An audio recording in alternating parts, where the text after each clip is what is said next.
De hecho, mi sugerencia sería para la mayoría de los padres que aunque no tengamos de pronto sospecha de algún trastorno o de algún problema en la escuela, hiciéramos una evaluación. ¿Por qué? Porque de todas formas esto nos va a dar luz acerca de cómo podemos orientar de mejor manera a nuestros hijos y cómo podemos potencializar su aprendizaje. En algunos casos, o generalmente tenemos la idea de que los niños van a presentar estos trastornos desde etapas muy tempranas, pero hay trastornos que son muy, muy funcionales y entonces el niño a lo mejor no es que repruebe, pero pues ahí va avanzando y como papás pensamos, es que le tiene que echar más ganas, es que se tiene que esforzar más, es que no reprueba, pues no va a tener un trastorno de aprendizaje porque no reprueba en la escuela. Pasa a duras penas, pero pasa, ¿no? La cuestión con estos problemas de aprendizaje es que conforme la demanda aumenta, va a rebasar el sistema. A lo mejor en primero de primaria no tuvo problemas, a lo mejor en segundo empieza a tener algún problema y no se va a manifestar claramente hasta tercero de primaria, donde ya va el niño a tener más dificultades. Si hubiéramos hecho a lo mejor una valoración desde primero, pues nos hubiéramos podido ahorrar un camino de sufrimiento que este niño tuvo, en el que estuvo en la escuela, en el que se sintió poco exitoso, en el que se daba cuenta que sus compañeritos aprendían mejor que él, porque además estos niños tienen un intelecto normal y se dan cuenta que no están logrando lo mismo que sus compañeros. Entonces imagínate la frustración de un pequeño que se esforzó, se quemó las pestañas estudiando y sacó un 6 y voltea a ver al lado a Juanito, que llega y le dice, no, pues yo ni estudié, ni abrí mi cuaderno, y a veces ni le pongo atención a la maestra y saca un 9. Entonces, él, ¿por qué él logra esto y yo no? O sea, esto es muy frustrante y son niños que de hecho a largo plazo empiezan a tener dificultades emocionales, empiezan a tener un gran rechazo a la escuela porque es un lugar donde ellos se sienten muy frustrados, donde no se sienten exitosos y es muy común que estos niños abandonen la escuela en cuanto puedan, ¿no? Ya terminé la secundaria, sale bye, ya no es obligatorio lo demás. ¿Por qué? Porque no nos gusta estar en lugares donde no nos sentimos bien y para estos niños generalmente la escuela es un lugar donde no se sienten bien. Entonces es importante romper como esta negación o estos prejuicios que tenemos de acudir al psicólogo, de llevar a mi hijo a que lo evalúen. ¿Quiénes son candidatos a evaluación? Pues sí, primero los que ya vimos que tienen alguna dificultad, que a lo mejor no están teniendo facilidad para aprender algo. Pero yo les diría a los papás que todos los niños deberían de acudir. Parte de la estimulación también tiene que ver con presentar una situación y una demanda. Un niño va a aprender a hablar siempre y cuando tenga la necesidad de hablar. Y aquí otro ejemplo muy claro es cuando las mamás le adivinan todo a los bebés. Está el niño, ya, esto, ¿y qué quieres? Y el niño nunca ve la necesidad de decirle a la mamá, agua, quiero agua. Entonces es ahí la necesidad. Cuando yo le presento a mi hijo la necesidad de que diga algo, de que hable, de que se exprese correctamente, él va a tener que hacerlo. Y eso también es estimulación. Entonces, a veces la estimulación no va a requerir como de grandes materiales, de espacios especiales, de gente entrenada. Es simplemente presentarle a nuestros hijos circunstancias que los ayuden a desarrollarse de mejor manera. Desde pedirle recoge tu cuarto, ordénalo, puede ser estimulación, porque le estamos pidiendo que resuelva un problema. Cuando él me dice, ¿qué quieres? Necesito que me digas. Si tú no hablas, yo no te entiendo. Eso también es estimulación. Y eso que dices es muy valioso porque muchos adultos piensan que los niños son como seres desvalidos y que se les tiene que hacer todo y que no pueden resolver nada por sí mismos. Esto es un grave error. A los niños primero hay que hablarles como si fueran un adulto. O sea, tampoco vas a usar palabras muy elaboradas ni técnicas de tu área de experiencia, ¿no? Pero sí hablarles como si fueran una persona sin tonos, sin nada. Hablarle normal y a veces describirle un poco lo que estás haciendo. Y segundo, intentar no resolverles todo. Sí, cuando ves que el niño de verdad no lo puede resolver, es que tiene que alcanzar algo hasta arriba de la alacena y no lo va a alcanzar sin ponerse en peligro, pues sí voy yo y se lo entrego, ¿no? Pero si ves que el niño lo puede resolver sin ponerse en peligro, déjalo que lo resuelva, que busque la manera de hacerlo. Porque muchas veces como adulto lo que, no, que no se esfuerce, que no lo haga, nos da miedo que le pase algo, ¿no? Yo, por ejemplo, en el parque, cuando llevaba a mi hijo al parque a que jugara, veía mamás que no dejaban que sus hijos subieran la escalera así de manos. Y eran niños de 5 o 6 años y no sabían subir una escalera de manos. Y puede parecer algo insignificante, pero esto implica que el niño no ha desarrollado adecuadamente su motricidad gruesa, que no tiene el adecuado tono muscular. y que además no va a tolerar la frustración cuando se tiene que esforzar a algo. Entonces, a cosas tan simples como dejar que el niño suba una escalera de barandales puede ayudarlo a desarrollar muchos procesos. Y nosotros muchas veces como adultos, ay no, ¿para qué? Mejor yo lo agarro, lo cargo y lo subo. Y ya. Pero en este proceso le quité a mi hijo toda esa posibilidad de desarrollar, de investigar el mundo, de saber cómo funciona la escalera, de ver qué movimientos tiene que hacer, de desarrollar su psicomotricidad gruesa, su tono muscular, y a lo mejor se va a caer. Y entonces él va a aprender por qué se tiene que agarrar fuerte y por qué tiene que subir. Y eso también es un aprendizaje. De pronto también tenemos esta idea, no hay que dejar que se caigan, no hay que dejar que se enfermen. Ellos se van a desarrollar de mejor manera y de vez en cuando se van a caer, se van a raspar y les va a doler. Y tenemos que enseñarles a soportar ese dolor y esa frustración de que las cosas no salieron como les gustaba. Eso también es estimulación y les está enseñando a conocer su propio cuerpo y sus propios límites. Pues bueno, primero, no hay que tener miedo a pedir ayuda. Creo que ese es uno de los principales puntos. A veces desde ir a una conferencia sentimos que, ay, no, ¿para qué yo? Nos da como este miedo que nos digan algo en lo que nos hemos estado equivocando, o que no hemos estado haciendo bien, o que tenemos un área de oportunidad. No hay que tener miedo.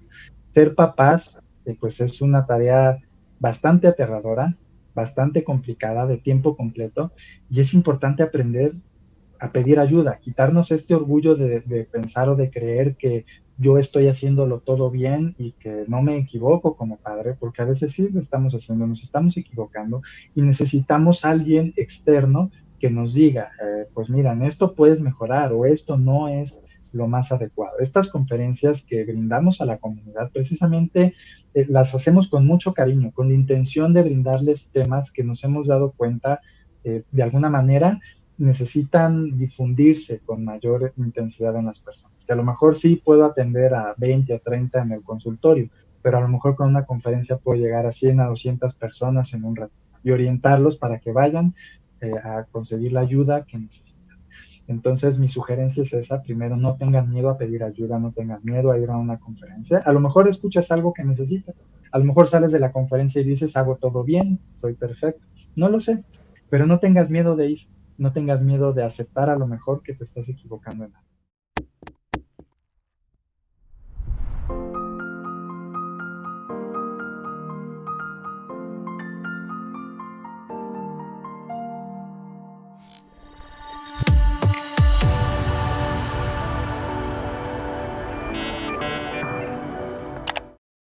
Hola, hola, ¿qué tal? Muy buenas tardes, días o noches, dependiendo del horario que nos hagan el enorme y grandísimo honor de estar con nosotros. Sara Rodríguez con ustedes. ¿Y qué creen? El día de hoy estamos con otra grandísima e estupenda sorpresa. Así es como últimamente hemos estado retomando un poquito de todo esto que es las conferencias que Iscalti nos va a proporcionar próximamente. Ya saben que es el del 9 al 14 de octubre. Y estamos teniendo un acercamiento con algunos de los conferencistas que van a estar dentro de este gran evento. Y estamos acercándonos para conocerlos un poquito más, que nos platiquen pues, de todo este mundo que ellos pues viven día con día. El día de hoy estamos, lo voy a decir pausadamente porque su currículum es bastante extenso. A ver, vamos. Es el maestro Alejandro Lira, es licenciado en psicología, tiene una maestría en neuropsicología clínica, está estudiando un diplomado, o tiene un diplomado, si no mal recuerdo, ok, en neurociencias de la conducta y No, es un doctorado. Estoy estudiando perdón, el doctorado en neurociencias de la conducta. exactamente, ahí está. Y bueno, lo del diplomado también en la conducta, mejor dígalo usted, licenciado, porque no la vaya yo a regar. Es un diplomado en psicoterapia cognitivo-conductual aplicada a trastornos en la infancia. Eso que dijo.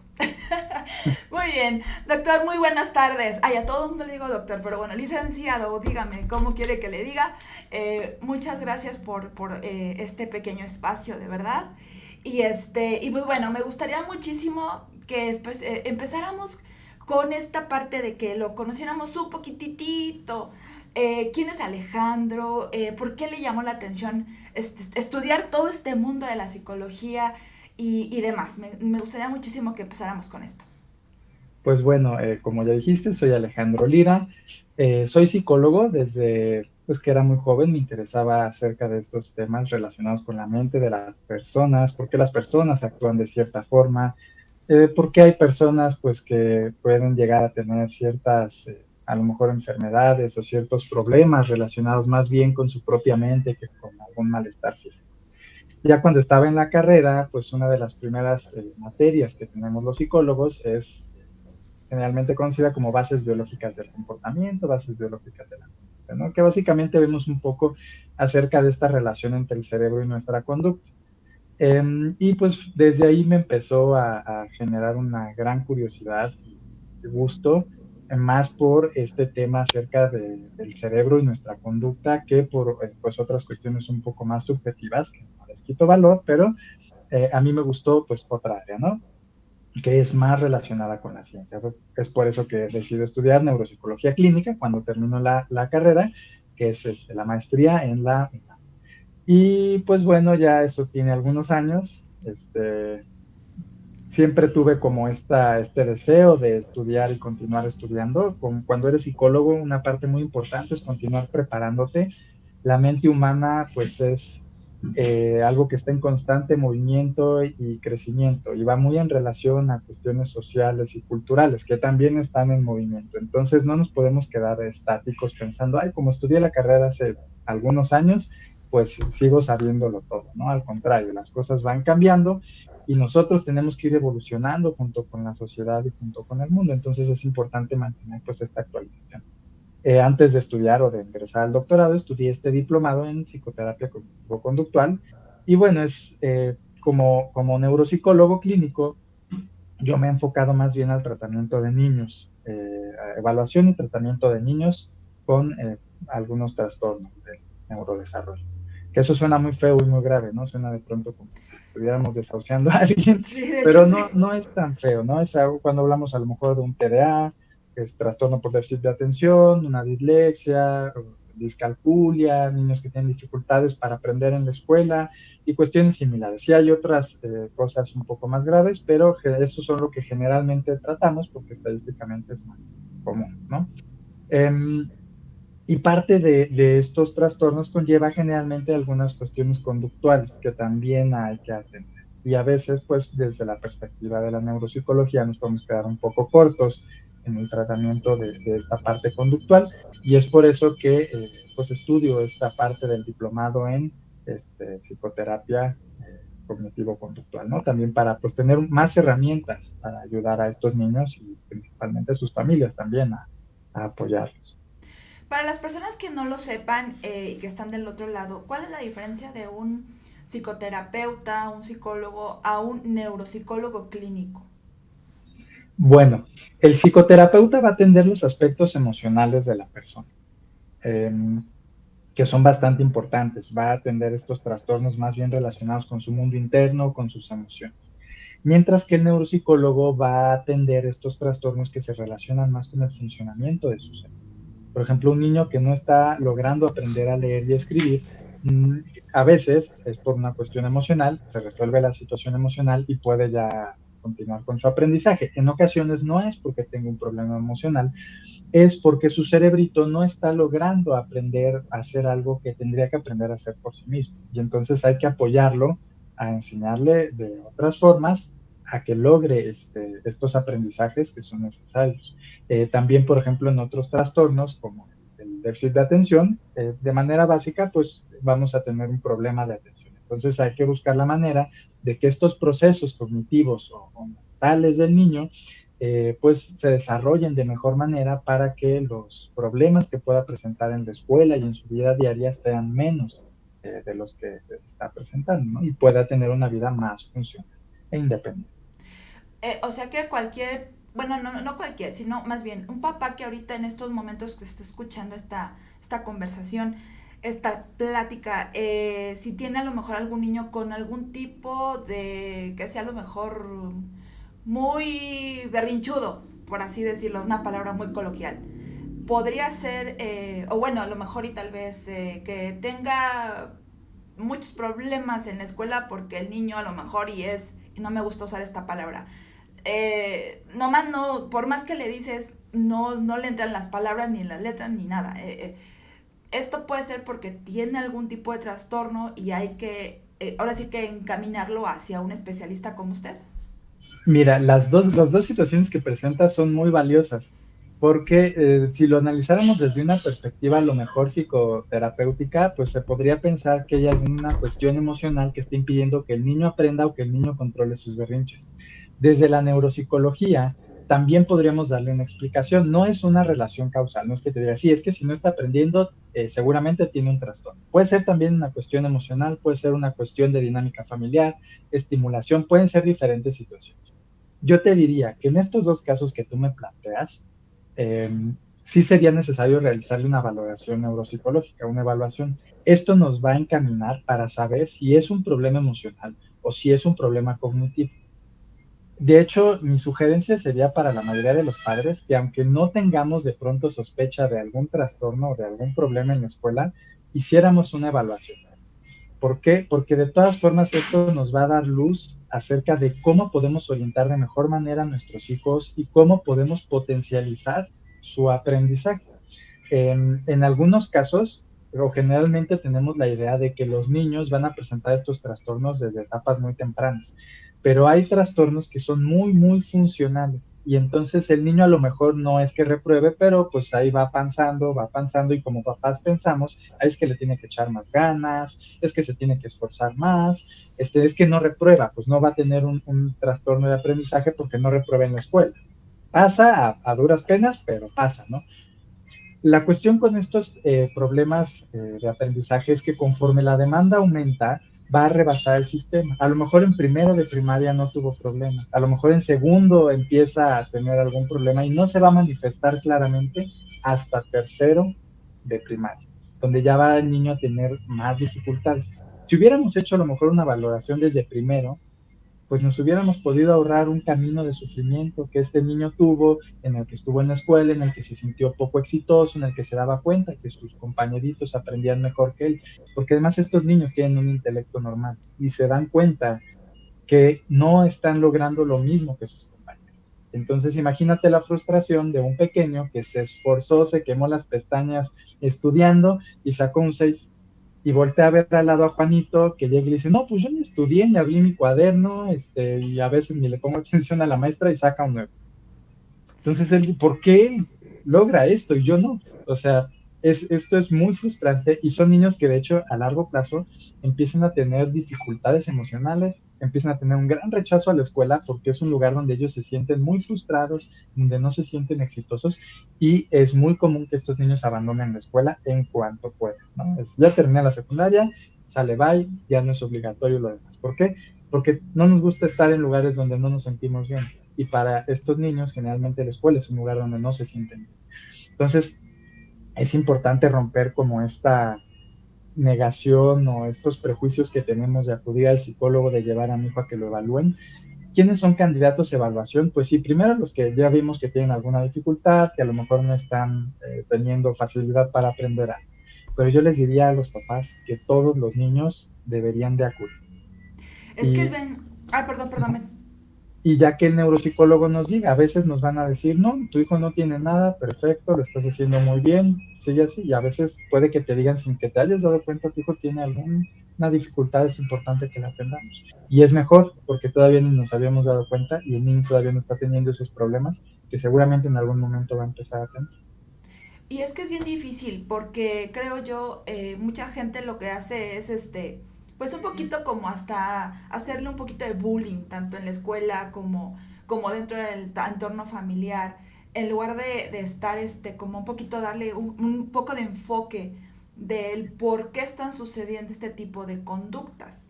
Entonces, en lugar de hacer esto, sería importante como decir, a ver, aquí a lo mejor puede haber algún problema, pero pues muchos papás a veces, pues justamente por no ponerle atención a ese pequeño, suceden estas cuestiones y vienen estas frustraciones y demás. ¿A partir de qué edad, digo, lo comentaste un poquito, pero a partir de qué edad tú consideras que es relevante que así vean algún problema o no lo vean los papás, tengan como una valoración con una persona como usted, Alejandro?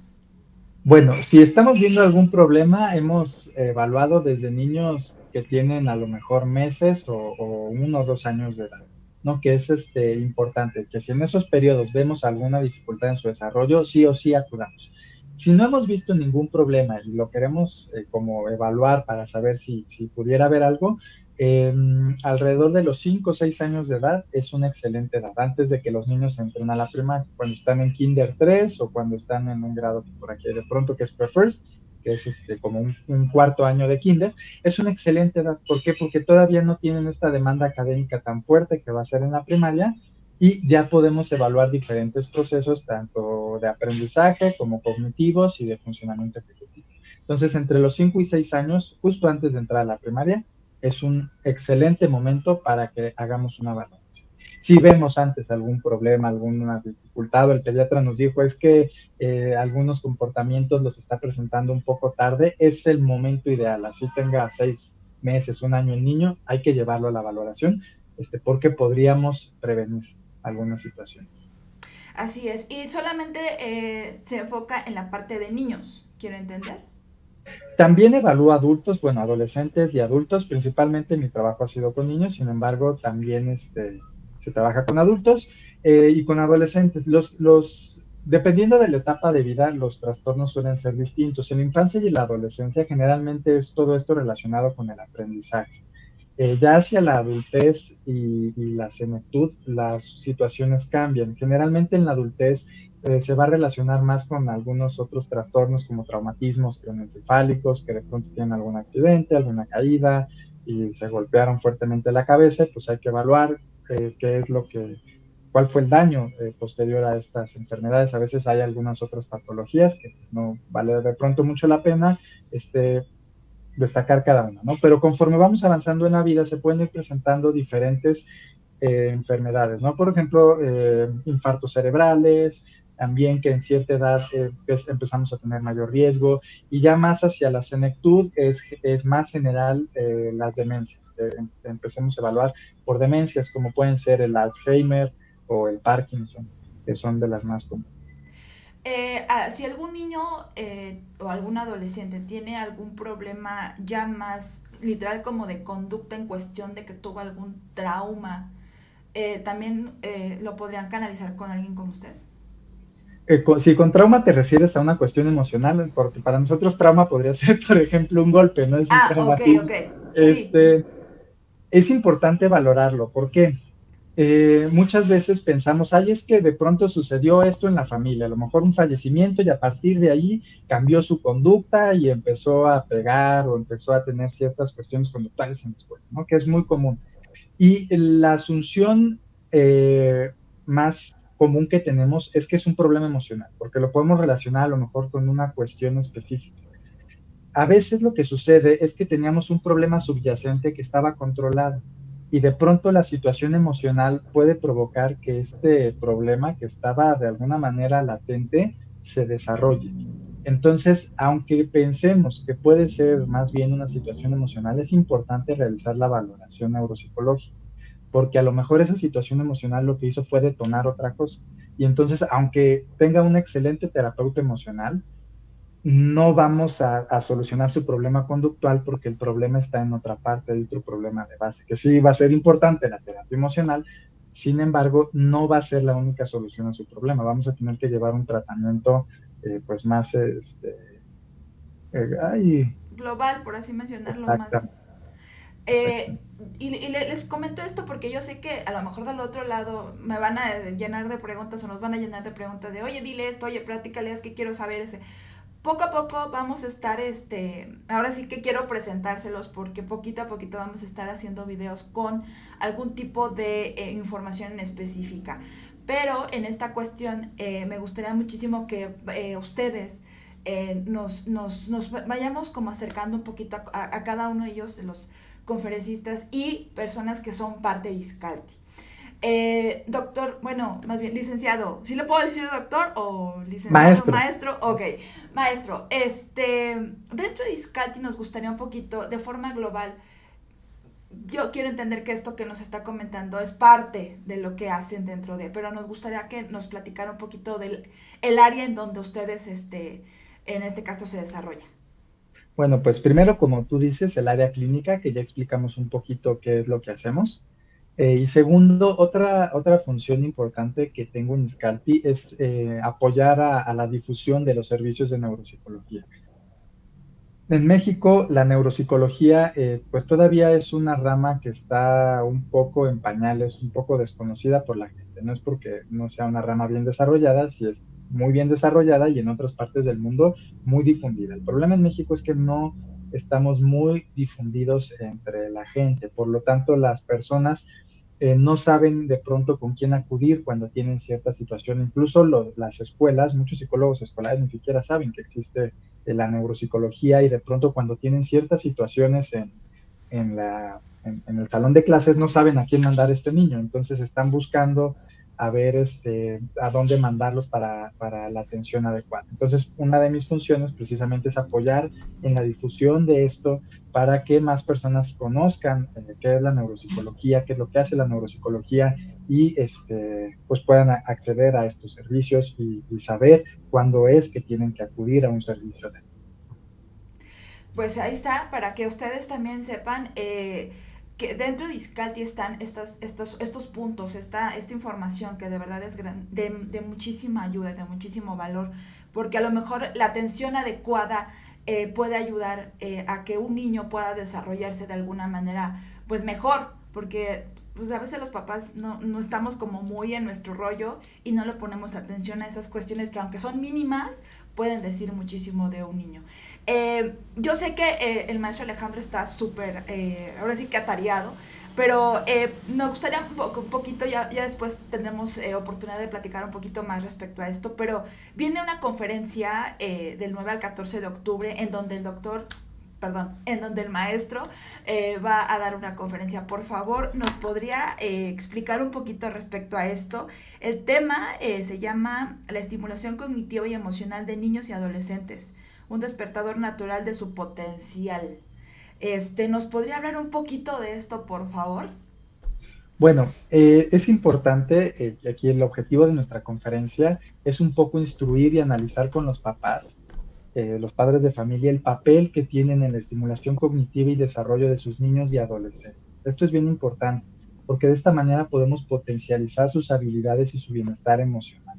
De pronto, cuando hablamos de estimulación cognitiva, la gente piensa que, ay, es que tenemos que tener un cuarto lleno de juguetes y laberintos y no sé, muchas cosas, a lo mejor muy elaboradas y costosas. Y la realidad es que no es así. A veces como papás no sabemos correctamente cómo estimular a nuestros hijos, no sabemos lo que es esta estimulación. Y aquí me gusta remitirme mucho al lenguaje, ¿no? El proceso del lenguaje, que es un proceso natural. Los niños aprenden a hablar de manera natural. Nadie les tiene que sentarse y enseñarles a hablar, ¿no? ¿Cómo hacen esto? Pues simple, porque escuchan a los adultos hablar y eso es estimulación. Si tú le hablas a tu bebé, si tú le hablas a tu hijo, él va a aprender a hablar mejor que si no le hablas. Y aquí tenemos una cultura, por ejemplo, en México, muy común, en la que hacemos tonitos con los niños, ay, mi bebito chiquito, y entonces hacemos vocecitas para hablarle a los niños, ¿no? Y de pronto llega el niño a los 2, 3 años que no habla bien y llegan con nosotros a consulta, es que mi hijo no habla bien. ¿Y cómo le hablas? ¿Verdad, mi bebita, que tú no le... Pues por eso no habla bien, señor. Es que si nosotros, ¿cómo va a aprender a hablar el niño si nosotros le hablamos en ese tono? Pues él va a pensar que eso es lo correcto y va a aprender a hablar de esta manera, ¿no? Eso es un ejemplo muy burdo, pero es muy cierto. Parte de la estimulación también tiene que ver con presentar una situación y una demanda. Un niño va a aprender a hablar siempre y cuando tenga la necesidad de hablar. Y aquí otro ejemplo muy claro es cuando las mamás le adivinan todo a los bebés. Está el niño, ya, esto, ¿y qué quieres? Y el niño nunca ve la necesidad de decirle a la mamá, agua, quiero agua.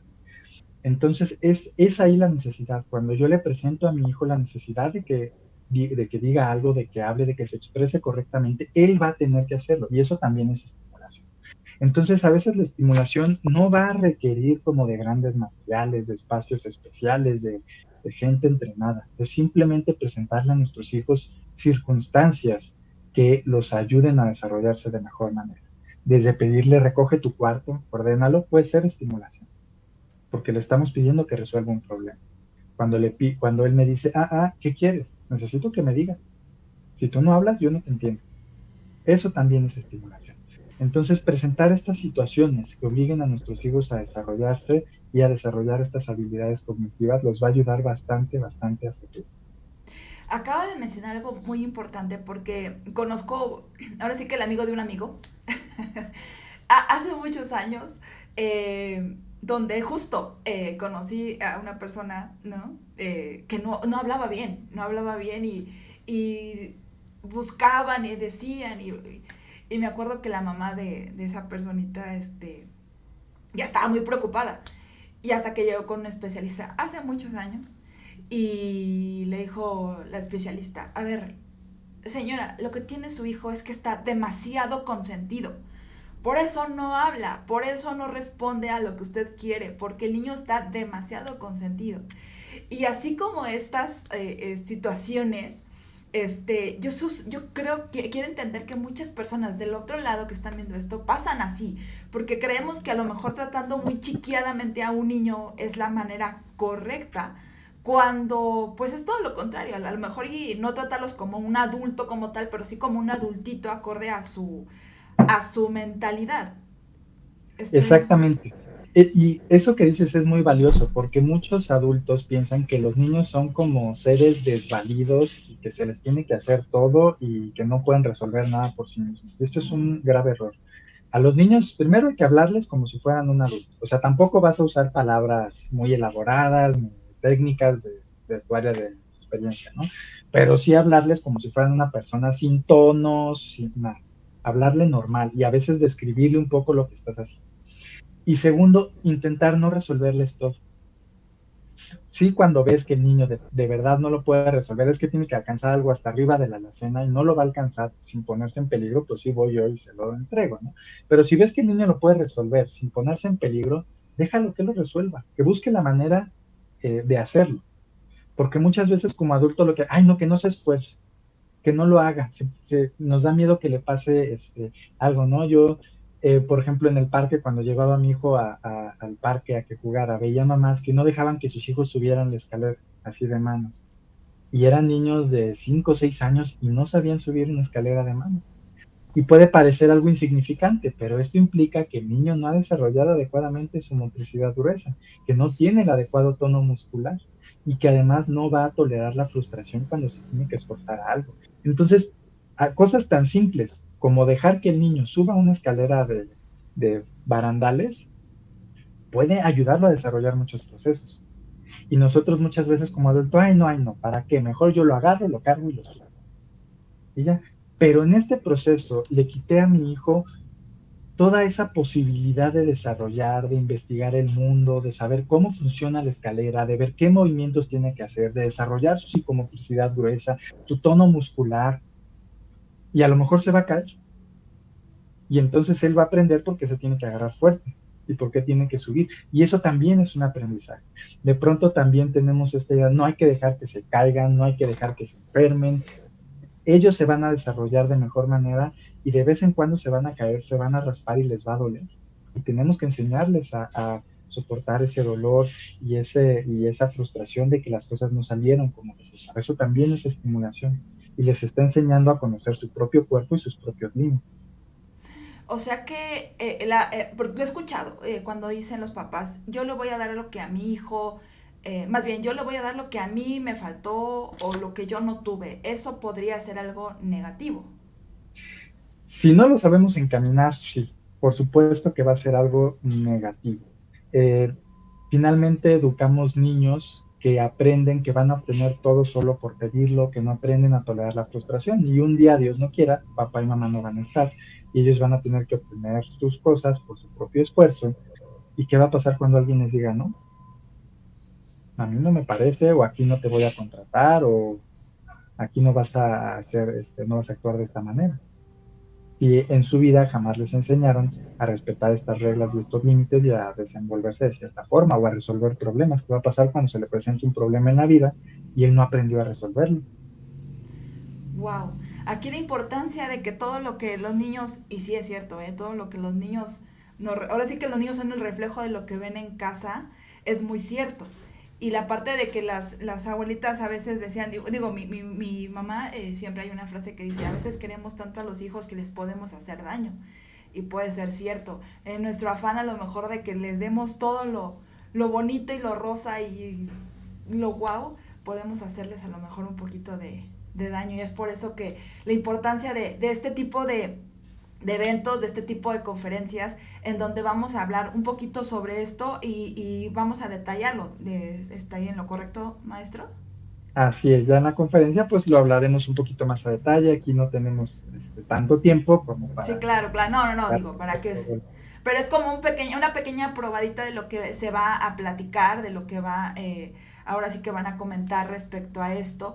En esta conferencia, que la verdad es que tuvieron la labor de mencionarlo de alguna manera bastante creativa, en la parte de mente abierta, hogares seguros, viajando a nuevas ideas, porque creo que es importante tener un poquito de apertura hacia esto, hacia los nuevos conocimientos, que no estemos cerrados ante esto y que podamos nosotros adquirir ese conocimiento de personas que están más capacitadas que nosotros, que saben más. Yo creo, y siempre lo he dicho, a veces es importante acercarnos a gente que sabe más que uno. ¿Para qué? Para que podamos nosotros, pues sí, sembrar algo positivo a esa semillita, a ese niño, a ese adulto, a ese adolescente, porque también nosotros a veces no somos muy correctos que digamos. Nos gustaría un poquito, maestro Alejandro, que nos platicara algo más que quiera compartir con las personas respecto a este tema, que los invite para que estén al pendiente de las suscripciones que próximamente se van a abrir, por favor. Pues bueno, primero, no hay que tener miedo a pedir ayuda. Creo que ese es uno de los principales puntos. A veces desde ir a una conferencia sentimos que, ay, no, ¿para qué yo? Nos da como miedo que nos digan algo en lo que nos hemos estado equivocando, o que no hemos estado haciendo bien, o que tenemos un área de oportunidad. No hay que tener miedo. Ser papás, pues es una tarea bastante aterradora, bastante complicada, de tiempo completo, y es importante aprender a pedir ayuda, quitarnos este orgullo de pensar o de creer que yo estoy haciéndolo todo bien y que no me equivoco como padre, porque a veces sí lo estamos haciendo, nos estamos equivocando y necesitamos a alguien externo que nos diga, pues mira, en esto puedes mejorar o esto no es lo más adecuado. Estas conferencias que brindamos a la comunidad precisamente las hacemos con mucho cariño, con la intención de brindarles temas que nos hemos dado cuenta de alguna manera necesitan difundirse con mayor intensidad en las personas. Que a lo mejor sí puedo atender a 20 o 30 en el consultorio, pero a lo mejor con una conferencia puedo llegar a 100 a 200 personas en un rato y orientarlos para que vayan a conseguir la ayuda que necesitan. Entonces, mi sugerencia es esa. Primero, no tengan miedo a pedir ayuda, no tengan miedo a ir a una conferencia. A lo mejor escuchas algo que necesitas. A lo mejor sales de la conferencia y dices, hago todo bien, soy perfecto. No lo sé, pero no tengas miedo de ir. No tengas miedo de aceptar a lo mejor que te estás equivocando en algo. Ahorita mencionó algo que me llama la atención. ¿Cuáles serían a lo mejor los puntos o las consultas como más recurrentes que existen hoy en día con los niños? Pues principalmente problemas de conducta y problemas de aprendizaje. Tenemos muchos niños, bueno, en mi caso a mí me ha tocado trabajar con muchos niños que a lo mejor no tienen un trastorno como tal, pero sí que tienen problemas de conducta precisamente porque en casa no se ha sabido de alguna manera manejar adecuadamente al niño. Y esto pues a largo plazo también va a generar ciertos problemas y dificultades. Entonces sí creo que precisamente esta parte, por ejemplo, de la estimulación, de los límites y de las reglas en casa, está costando mucho trabajo a los papás hoy en día. Ay, esa parte de los límites. Creo que sería importante después que lo platiquemos con el maestro, porque Por creo que a supuesto. veces es muy complicado. Y a veces nosotros como adultos nos es difícil ponernos límites para los niños, Dios mío. Y más cuando te ponen tu carita así de, su carita así de, por favor. Exactamente. Dios, Por es favor, muy por favor. difícil. Sí, claro, ¿no? O sea, yo tengo una sobrina y yo sé que es muy difícil a veces de, por favor, quiere el dulce. No, no, no, no, no. Y por Claro. más que te Digo, insisten. tú eres afortunada como tía, porque los tíos, sus deberes es echar a perder y consentir y Ah, bueno. demás, ¿no? Pero como papá, pues sí, tienes que ponerte un límite a ti mismo. Y para ponerle un límite a los demás, tienes que empezar por ti mismo. Me pongo un límite yo para podérselo poner a él. como le digo a mi hijo, a lo mejor, no corras en casa si él me ve corriendo en casa, ¿no? O sea, de pronto es como hay que ser muy congruentes entre lo que hacemos y lo que decimos. Y aparte, digo, lo veo yo, creemos que los niños están en su rollo, pero no, o sea, literal son unas esponjitas que todo, absolutamente todo lo que ven y lo que escuchan, lo replican. O sea, a lo mejor no en el momento, pero yo me he dado cuenta que sí, digo, con mi sobrina está chiquita. Y digo, yo como tía lo veo, que sí, o sea, todo, absolutamente todo. Y digo, no manches, ¿en qué momento? Y se acuerdan al día siguiente, y yo dices, no, no manches, o sea, wow, ahora imagínate lo que ven en casa, cómo lo replican, cómo hablan, cómo es importante todo este desarrollo, sobre todo con nosotros, para darle a ese niño. Porque va a ser, ahora sí que eso va a ser en un futuro, si no sabemos cómo ponerle un alto a tiempo si algo está mal. De verdad que es impresionante. Maestro, nos gustaría por favor nada más, a lo mejor algunas personas están interesadas también en algún tipo de consulta y demás. También en Iscalti está esta parte, ¿verdad? Exactamente. En Iscalti, pues básicamente ofrecemos los servicios de psicoterapia y de neuropsicología. Pueden acudir también a la consulta neuropsicológica si necesitan la asesoría o la atención. Con mucho gusto se las podemos brindar. Así es. Pues miren, la verdad es que ya, como les comentaba, el maestro tiene el tiempo muy, muy limitado y la verdad es que le agradezco enormemente que nos haya dado este pequeño espacio para hablarnos a muy, muy, muy largo, ahora sí que de manera muy global, de todo lo que hacen dentro de Iscalti, lo que hacen con la labor de apoyo y ayuda dentro de alguna de las áreas, porque son muchas, que ya estaremos como desglosando poco a poco, y también lo que van a tener en esta conferencia próxima del 9 al 14 de octubre, que de verdad aquí abajito en la descripción vamos a estar dando toda la información, ahora sí que las redes sociales, los teléfonos y todo para que ustedes estén ahí al pendiente. Él va a estar 11 el día de 11. octubre a las 7:30. Perfecto. Entonces ahí está, para que ustedes se suscriban, de verdad. Importante, esto es de manera gratuita y de verdad que creo que es importante que ustedes lo tomen en cuenta porque tener personas de esta gran calidad humana y de gran calidad educativa, de verdad que mis respetos. Entonces ahí está, la verdad, pónganle ahora sí que recordatorio para que ustedes se suscriban a partir del 25 de septiembre. Estaremos ahí, más bien ellos estarán dando la inscripción, la apertura para que ustedes estén. Así que muchísimas gracias, de verdad. ¿Algo más que quiera compartir, maestro? Pues me parece que eso sería todo. Espero que se inscriban. Tenemos diferentes conferencias de varios temas. No es que sea solo acerca de neuropsicología. Y estoy seguro que si revisan las conferencias que vamos a brindar, encontrarán alguna que les interese y que se adecue pues, a su necesidad. Así es, aquí abajito igual les vamos a estar proporcionando algunas, así que el programa para que ustedes chequen, pero creo que este es importante también. Y algo también que se nos está olvidando, recuerden, acorde a la entrevista, más bien a la conferencia, se tiene que suscribir. Por ejemplo, si quieren ustedes asistir a esta conferencia del maestro Alejandro, literal, ustedes pongan ahí que quieren asistir a esta entrevista y, perdón, otra vez, a la conferencia y ahí para que ustedes estén al pendiente, ¿vale? Y digo, se pueden asistir a todas, pero sí la hora sí que para que ustedes vayan a inscribirse una por una, ¿ok? Entonces, pues de verdad muchísimas gracias maestro Alejandro Lira, de verdad un gustazo y que no sea ni la primera ni la última. Eso espero. Mucho gusto Entonces, también. entonces por aquí estaremos, muchísimas gracias, de verdad, Zaira Rodríguez se despide, hasta la próxima.